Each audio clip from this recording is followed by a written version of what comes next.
দুটি কথাই বলবো আমরা, সেটা হলো বাংলাদেশ জামাত ইসলামী এখন বাংলাদেশের প্রত্যেকটি অঙ্গনে গ্রামে গঞ্জে সকল মানুষের একটি প্রত্যাশার নাম হয়ে দাঁড়িয়েছে। সাড়ে 15 বছর অব্যাহতভাবে স্বৈরাচার যে অত্যাচার এবং জুলুম নির্যাতন করেছিল, যে ফ্যাসিবাদ কায়েম করেছিল, ছাত্র জনতা গণবিপ্লবের মাধ্যমে এই ফ্যাসিবাদকে দূরীভূত করে আজীবনের জন্য বাংলাদেশ থেকে ফ্যাসিবাদ বাদ দেওয়ার একটি কমিটমেন্ট নিয়ে আজকে আমাদের এই নতুন বাংলাদেশ গড়ার পথে কিন্তু বাংলাদেশ এগিয়ে যাচ্ছে। এজন্যই আর কোন ফ্যাসিবাদ যেন বাংলাদেশে না আসতে পারে, আর কোন জনতন্ত্র যেন কায়েম না হতে পারে, আর যেন বাংলাদেশে আর যেন কোন স্বৈরাচারের দোষরা যেন আর কোন জায়গায় সুযোগ না পায়। এই জন্য আজকে নতুন বাংলাদেশ একটি সামনে এগিয়ে যাবে।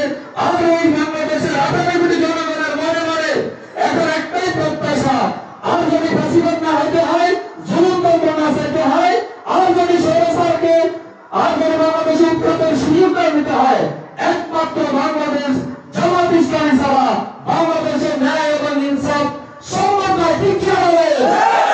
এজন্য আজকে বাংলাদেশের মানুষ আজকে জামাত ইসলামের দিকে তাকিয়ে আছে। আমরা শুধুমাত্র ধর্ম পড়া মন নিয়ে প্রত্যেকটা মানুষকে জামাতের দাওয়াত দেওয়ার আজকে শুধু অপেক্ষা রাখি।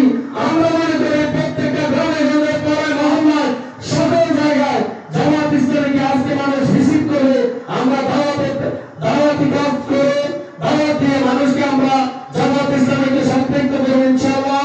আরেকটি কথা বলতে চাই, এই পতিত স্বৈরাচারের দোষর, এই নিষিদ্ধ ঘোষিত ছাত্রলীগ, এই যুবলীগ, আওয়ামী লীগ নানান বেশভূষা করে এসেছিল, তারা আনসার সেজে এসেছিল, তারা অটোরিকশা শ্রমিক সেজে এসেছিল, গার্মেন্টস কর্মী সেজে এসেছিল, ঢাকা শহরে নানান কিছুর পরে সর্বশেষে ইসলাম হয়ে নতুন করে আবার তাদের তাদেরকে প্রতিষ্ঠিত করার যে চক্রান্ত ষড়যন্ত্র করছে, আজকের কর্মী সম্মেলন থেকে আমরা ঘোষণা দিতে চাই যে দেশে আসেন না কেন ছাত্রলীগ, যুবলীগ, পতিত স্বৈরাচারের কোন দোষকদেরকে বাংলার এক ইঞ্চি মাটিও ছাড় দেওয়া হবে না।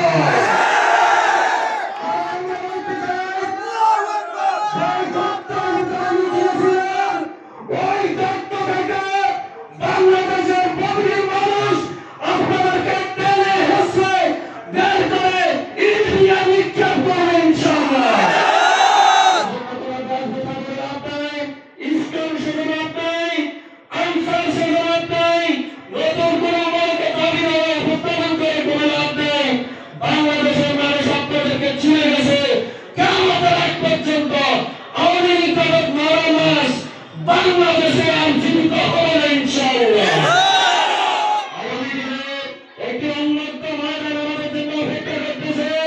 এরা হাফিজুল্লাহ ভাইকে রামগতি 4 আসনে বিজয়